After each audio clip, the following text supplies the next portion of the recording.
Hi everybody, this is again Aurora from London Skate Life, and today I want to teach you how to perfect your soul slide. If you're wondering what is this slide good for, I recommend it for most everything. You can use it in the traffic, you can use it while you're street skating, you can use it to learn more complex slide like magic for example, but I really hope you can put it into your daily skating because it's super versatile and it's also very easy once you learn it. It's not difficult at all.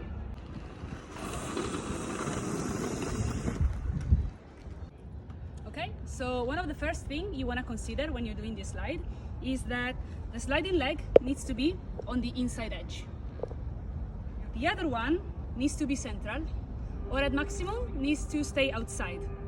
But make sure that when you're doing the soul slide, this leg is not on the inside as well, because this could compromise your position and it could make you slide off. And it's exactly how you want to do it, with a straight edge or an outside, especially if you're going on a faster speed or if it's wet and rainy.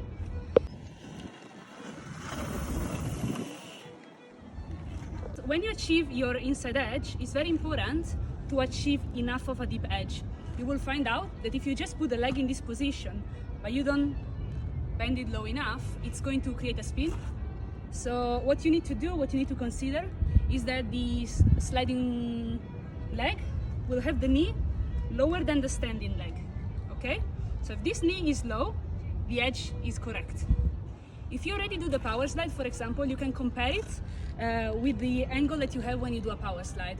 For example, if you would try a power slide on this angle, it would work, but you would know that on this angle, it would not work.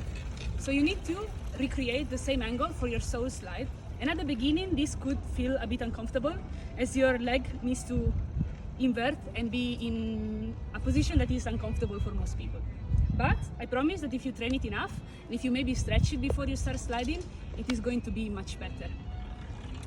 Don't forget that to learn it, you could actually try first of all on wet or on a wax floor, so to get the position and not to feel too constrained by the roughness of the floor.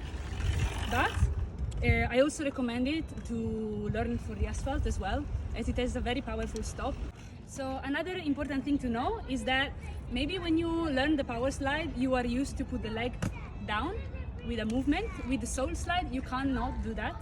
You need to use a transmission to achieve it. And to achieve that, I think it's very useful if you start to take your speed and you leave one leg to be central and one to be ready in the inside edge. What are you doing at this moment is that the weight that pushes down is on the toe because you're going to pivot. So you're going to push down from the toe but forward from the heel to create this movement. All the while, you need to be very careful that your weight is in this leg. So you're going to action on this one, but leave it light enough. If at the beginning this is complex, don't worry because it's meant to be like this. But make sure that this leg does not get moved while you try to slide, okay? So what to do if it moves? So most of the time when we start sliding, we will do a slide and we will move on that side. I'm gonna show you an example of a mistake.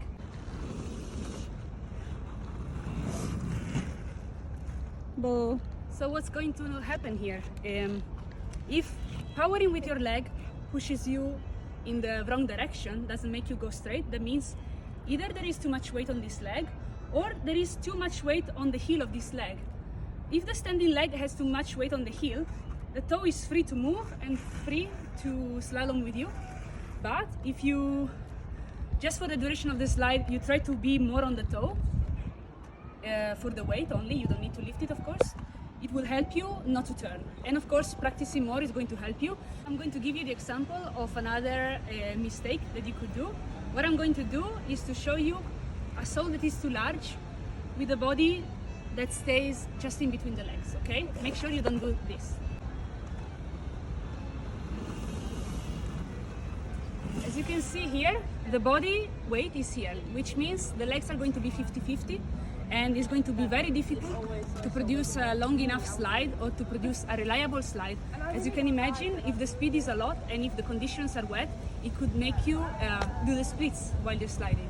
So you would always want to think about having the weight on the standing leg that you decide.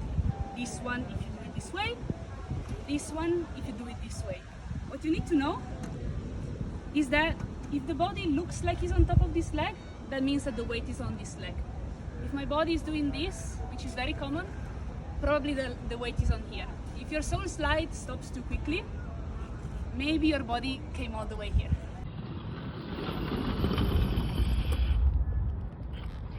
Okay, thank you for coming to this tutorial, and I really hope you try. I really hope you perfect your sole. Let me know if this helped you, and let me know if you need me to cover something else in a tutorial, and happy practicing, and see you later. Bye.